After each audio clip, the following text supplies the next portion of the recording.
Now my job is a very difficult one. How do you introduce a person that everyone already knows?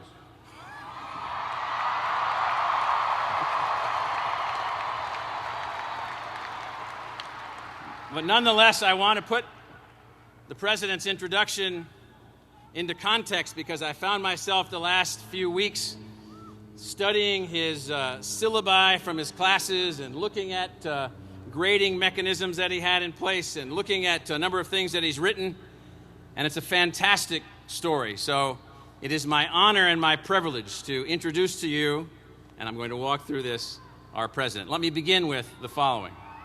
Wait. Hold on.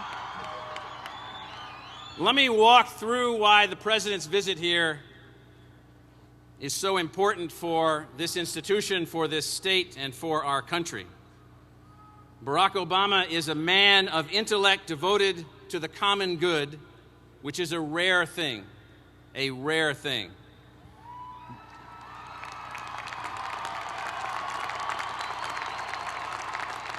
Barack Obama is a man whose journey from boyhood teaches us all about the power of a single life with purpose, and each of our graduates should remember this. Barack Obama is a man whose understanding of the dream of and for America knows no limit. That dream, often about a limitless America, however, comes from a different point of view often. It comes from those that have benefited from economic success of their parents or the social status of their family, and sometimes those that view the limitless dream of the United States have a fanciful view of our history, a view that's often inaccurate. Sometimes, and this is rare, this understanding of America's true greatness and our potential comes from a deep understanding of the need to drive change. And that fact is, in fact, America as the statement of change itself. The fact that America represents what the change has been that we have moved from around the world, that's the central theme I want to focus on.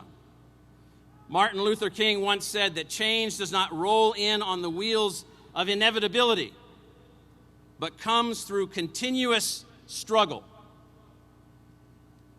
Barack Obama understands from the experiences of his family, both in America and Africa, his work in organizing communities in Chicago, his deep understanding of the U.S. Constitution, and his raw and powerful intellect, that continuous struggle is to move us even closer to the ideal America. In this ideal America, the yokes that hold us back must be taken off to create opportunity for success. One of those yokes that has been the struggle, one of those yokes has been the struggle to educate every child, to allow everyone equal chance. Here, our history as a country has been long and difficult. And while progress has been made since the 1950s, we remain far from the ideal. 25% of our children, more than 1 million children per year, don't graduate from high school. And for those that do, that come from the lowest socioeconomic grouping, only 15% of them will have an opportunity to graduate from a university.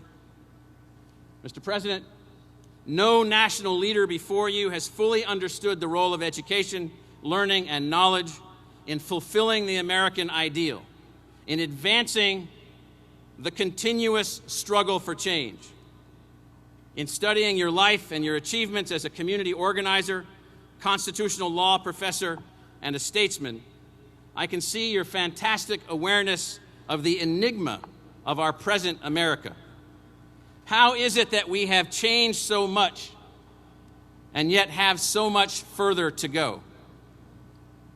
You realize that our Constitution, and thus our civil rights, our voting rights, and our right to be educated is not a static thing, but in fact is a constantly evolutionary ideal. It is this evolutionary process that you see change as essential to our life, to our future as Americans. You see an America where all children graduate from high school and most go on to college at some level. In this change process, you see an America where every talent can be tapped and every dream has real potential. Mr. President, you have already taken many bold steps to improve our nation and to move us forward. You have changed, I believe, already how we conceive education. Education is now a national civic duty. It is not a privilege, it is a civic duty.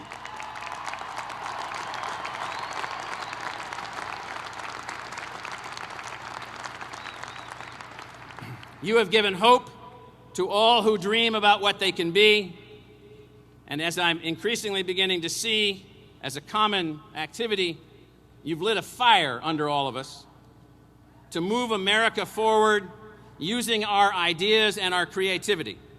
Mr. President, we feel that fire. We share your drive for change.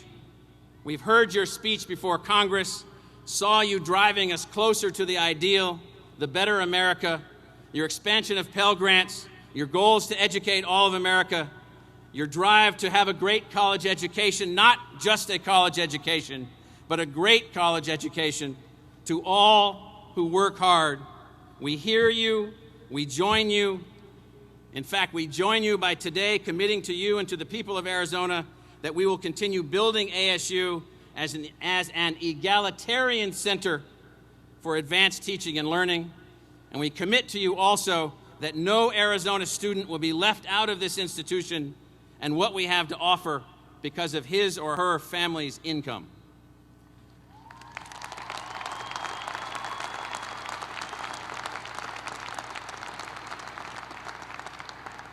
Mr. President, we're pleased to announce the establishment of the Barack Obama Scholars Program and pledge to you to work and fight to make accessible education the change that takes America to the next level. It's an honor to have you here with us this evening. Ladies and gentlemen, the President of the United States.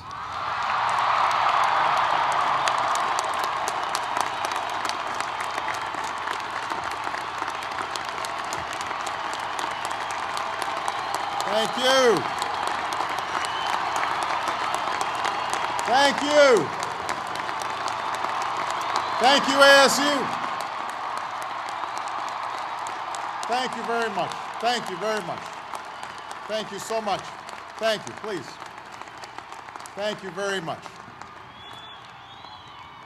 Well, thank you. Thank you, President Crow, for that extremely generous introduction, for your inspired leadership as well here at ASU.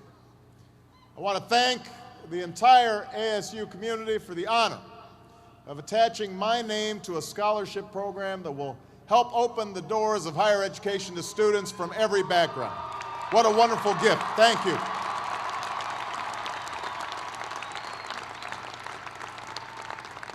That notion of opening doors of opportunity to everybody, that is the core mission of this school. It's the core mission of my presidency. And I hope this program will serve as a model for universities across this country. So thank you so much.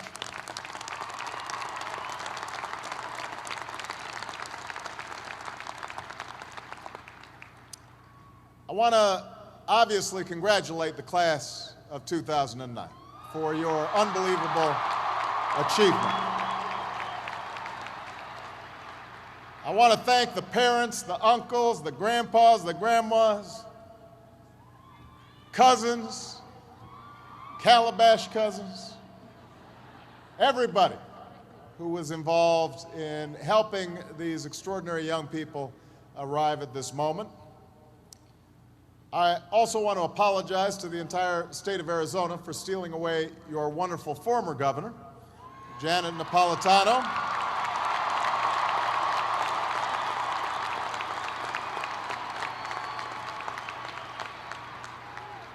But you've got a fine governor here, and I also know that Janet is now applying her extraordinary talents to serve our entire country as the Secretary of Homeland Security, keeping America safe, and she's doing a great job.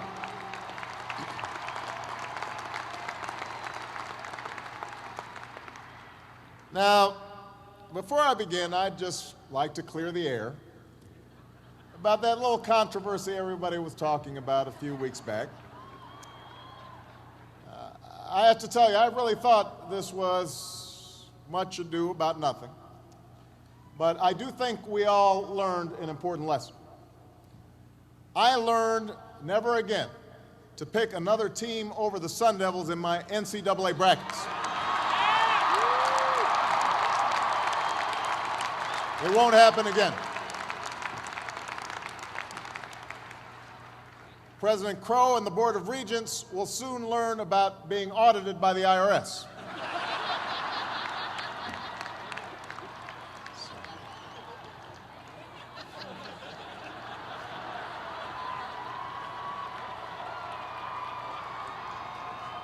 Now, in all seriousness, I come here not to dispute the suggestion that I haven't yet achieved enough in my life. First of all, Michelle concurs with that assessment. She has a long list of things that I have not yet done, waiting for me when I get home. But more than that, I come to embrace the notion that I haven't done enough in my life. I heartily concur. I come to affirm that one's title, even a title like President of the United States, says very little about how well one's life has been led. That no matter how much you've done or how successful you've been, there's always more to do, always more to learn, and always more to achieve.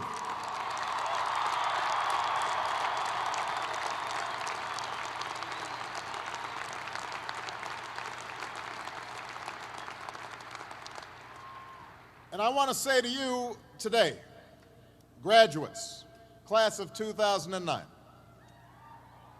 that despite having achieved a remarkable milestone in your life, despite the fact that you and your families are so rightfully proud, you too cannot rest on your laurels. Not even some of those remarkable young people who were introduced earlier. Not even that young lady who's got 4 degrees getting today. You can't rest. Your own body of work is also yet to come. Now, some graduating classes have marched into this stadium in easy times, times of peace and stability, when we call on our graduates simply to keep things going and don't screw it up. Other classes have received their diplomas in times of trial and upheaval, when the very foundations of our lives, the old order, has been shaken. The old ideas and institutions have crumbled, and a new generation is called upon to remake the world. It should be clear to you by now the category into which all of you fall. For we gather here tonight in times of extraordinary difficulty for the nation and for the world. The economy remains in the midst of a historic recession, the worst we've seen since the Great Depression. The result in part of greed and irresponsibility that rippled out from Wall Street and Washington as we spent beyond our means and failed to make hard choices.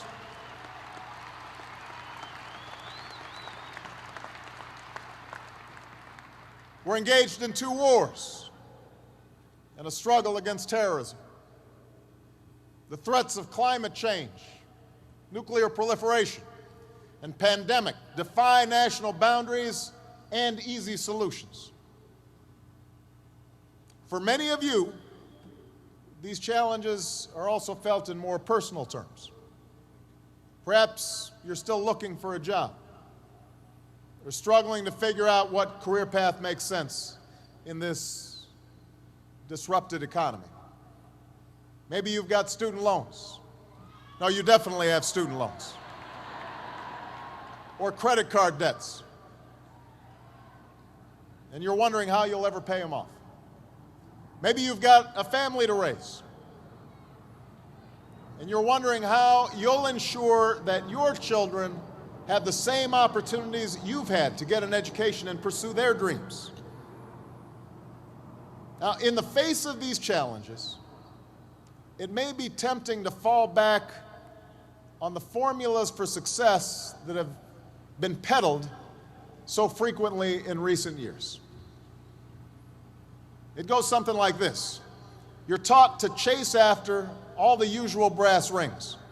You try to be on this who's who's list or that top 100 list. You chase after the big money and you figure out how big your corner office is. You worry about whether you have a fancy enough title or a fancy enough car. That's the message that's sent each and every day, or has been in our culture for far too long, that through material possessions, through a ruthless competition pursued only on your own behalf, that's how you will measure success. Now, you can take that road, and it may work for some. But at this critical juncture in our nation's history, at this difficult time, let me suggest that such an approach won't get you where you want to go. It displays a poverty of ambition.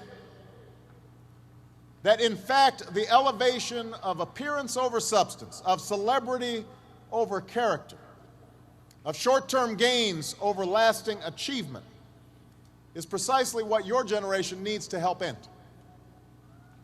Now,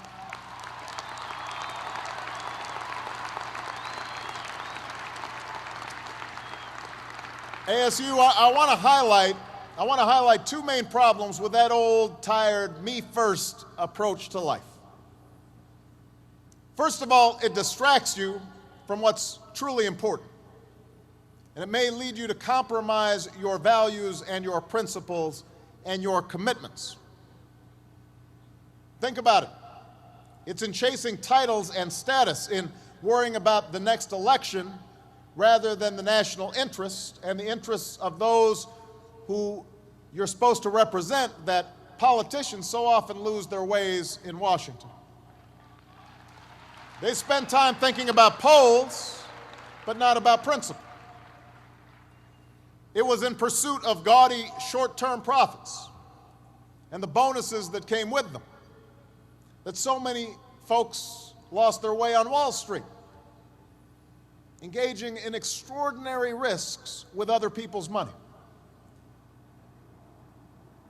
In contrast, the leaders we revere, the businesses and institutions that last, they are not generally the result of a narrow pursuit of popularity or personal advancement, but of devotion to some bigger purpose, the preservation of the Union, or the determination to lift a country out of a depression, the creation of a quality product, a commitment to your customers, your workers, your shareholders, and your community, a commitment to make sure that an institution like ASU is inclusive and diverse and giving opportunity to all. That's the hallmark of real success.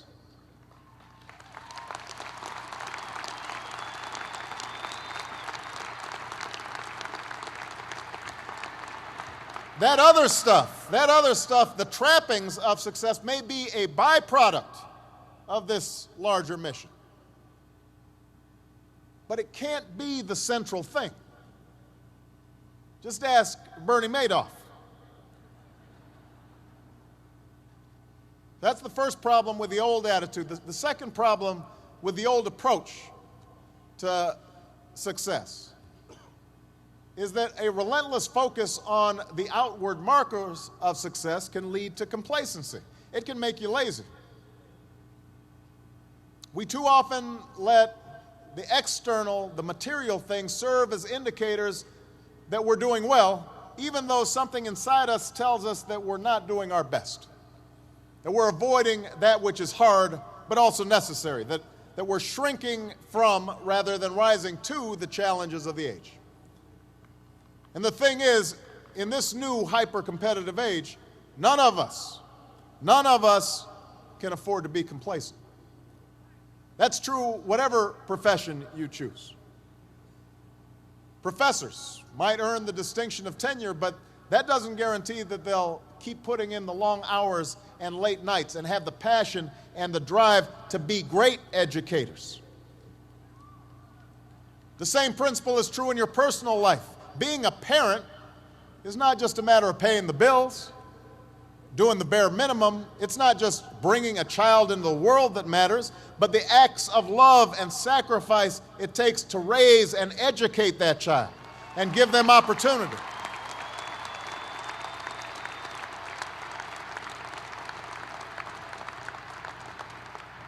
It can happen to presidents as well.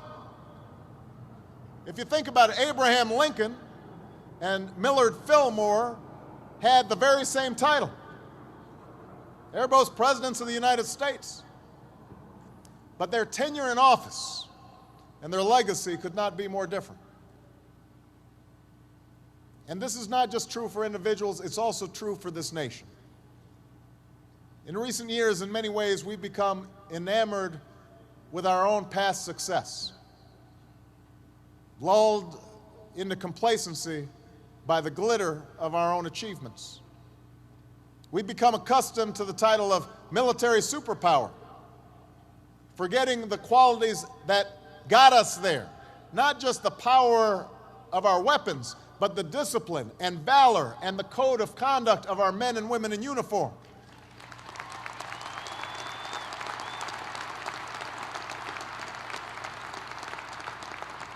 The Marshall Plan and the Peace Corps and all those initiatives that show our commitment to working with other nations to pursue the ideals of opportunity and equality and freedom that have made us who we are.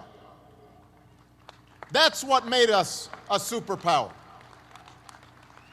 We've become accustomed to our economic dominance in the world, forgetting that it wasn't reckless deals and get-rich-quick schemes that got us where we are, but hard work and smart ideas, quality products and wise investments.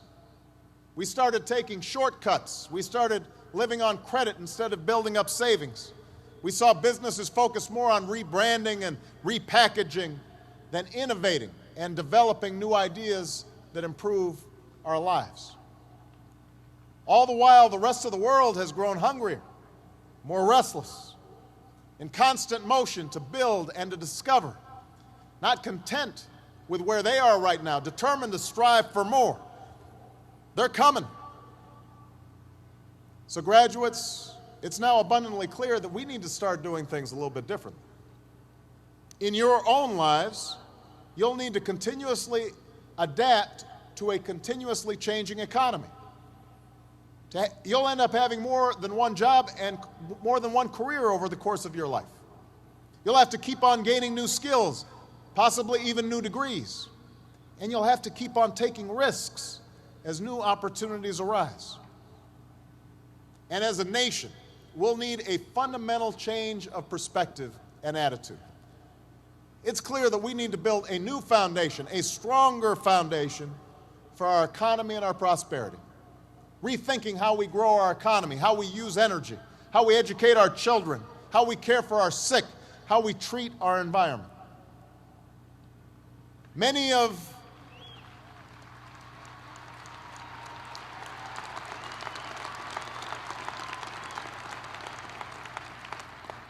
our current challenges are unprecedented.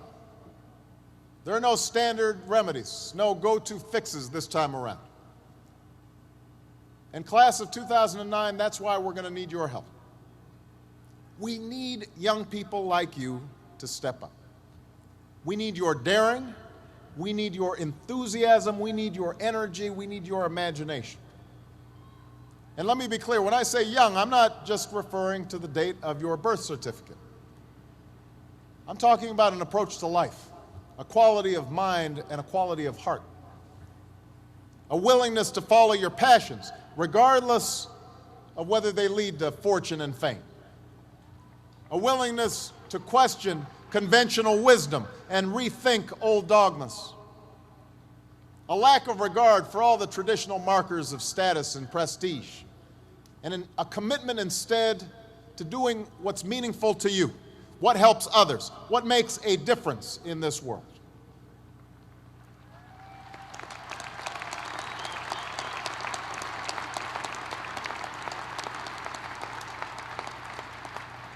That's the spirit that led a band of patriots, not much older than most of you, to take on an empire, to start this experiment in democracy we call America.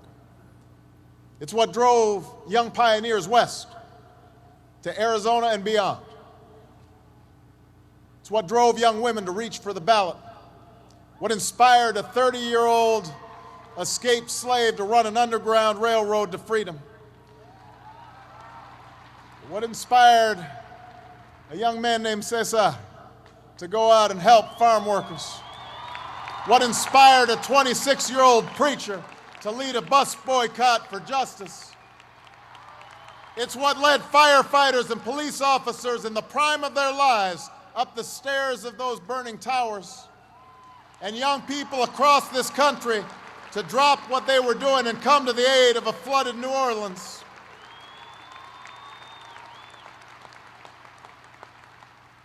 It's what led two guys in a garage named Hewlett and Packard to form a company that would change the way we live and work. What led scientists in laboratories and novelists in coffee shops to labor in obscurity until they finally succeeded in changing the way we see the world. That's the great American story. Young people just like you, following their passions, determined to meet the times on their own terms. They weren't doing it for the money. Their titles weren't fancy. Ex-slave, minister, student, citizen. A whole bunch of them didn't get honorary degrees.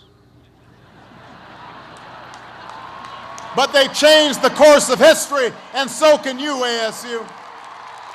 So can you, class of 2009.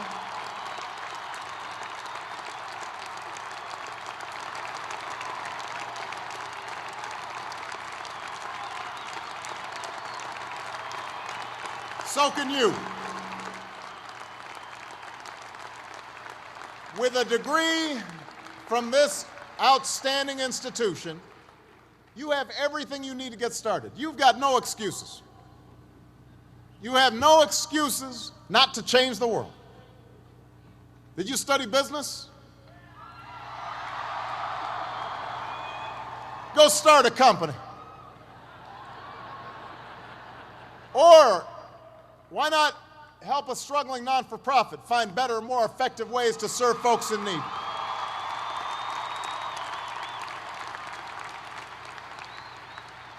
You study nursing? Go. Understaffed clinics and hospitals across this country are desperate for your help. You study education?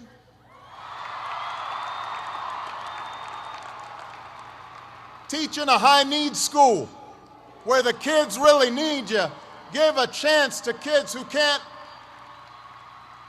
get everything they need maybe in their neighborhood, maybe not even in their home, but we can't afford to give up on them. Prepare them to compete for any job anywhere in the world.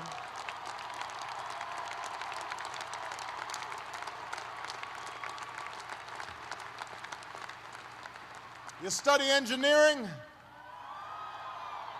Help us lead a green revolution, developing new sources of clean energy that will power our economy and preserve our planet.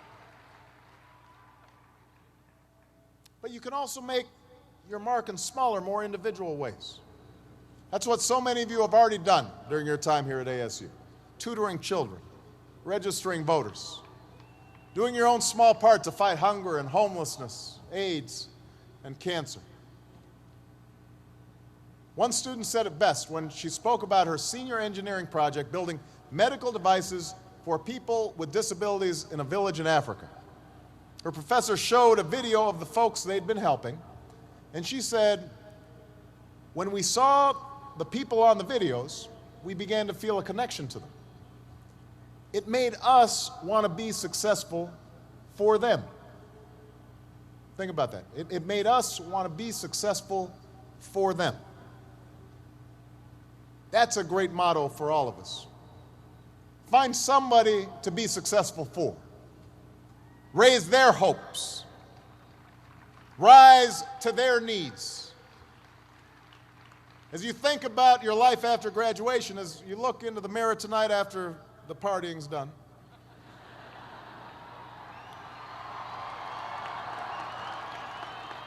that shouldn't get such a big cheer. You may look in the mirror tonight and you may see somebody who's not really sure what to do with their lives. That's what you may see, but a troubled child might look at you and see a mentor. A homebound senior citizen might see a lifeline. The folks at your local homeless shelter might see a friend. None of them care how much money is in your bank account or whether you're important at work or whether you're famous around town. They just know that you're somebody who cares, somebody who makes a difference in their lives. So class of 2009, that's what building a body of work is all about. It's about the daily labor, the many individual acts, the choices large and small that add up over time, over a lifetime, to a lasting legacy. That's what you want on your tombstone. It's about not being satisfied with the latest achievement, the latest gold star, because the one thing I know about a body of work is that it's never finished.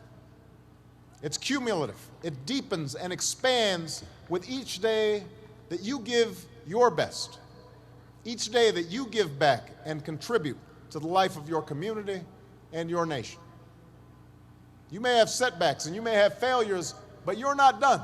You're not even getting started, not by a long shot. And if you ever forget that, just look to history. Thomas Paine was a failed corset maker, a failed teacher, and a failed tax collector before he made his mark on history with a little book called Common Sense that helped ignite a revolution.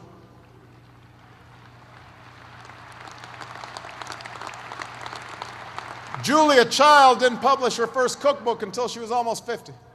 Colonel Sanders didn't open up his first Kentucky Fried Chicken until he was in his 60s. Winston Churchill was dismissed as little more than a has-been who enjoyed scotch a little bit too much before he took over as prime minister and saw Great Britain through its finest hour. No one thought a former football player stocking shelves at the local supermarket would return to the game he loved, become a Super Bowl MVP, and then come here to Arizona and lead your Cardinals to their first Super Bowl. Your body of work is never done. Each of them, at one point in their life, didn't have any title or much status to speak of, but they had passion, a commitment to following that passion wherever it would lead, and to working hard every step along the way. And that's not just how you'll ensure that your own life is well lived. It's how you'll make a difference in the life of our nation. I talked earlier about the selfishness and irresponsibility on Wall Street and Washington that rippled out and led to so many of the problems that we face today. I talked about the focus on outward markers of success that can help lead us astray.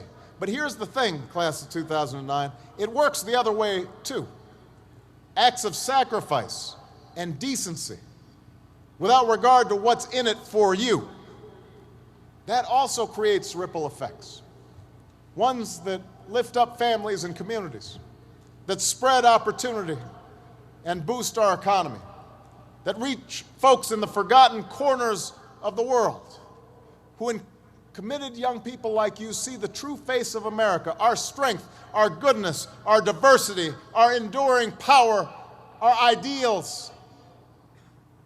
I know starting your careers in troubled times is a challenge, but it is also a privilege, because it's moments like these that force us to try harder and dig deeper and to discover gifts we never knew we had, to find the greatness that lies within each of us.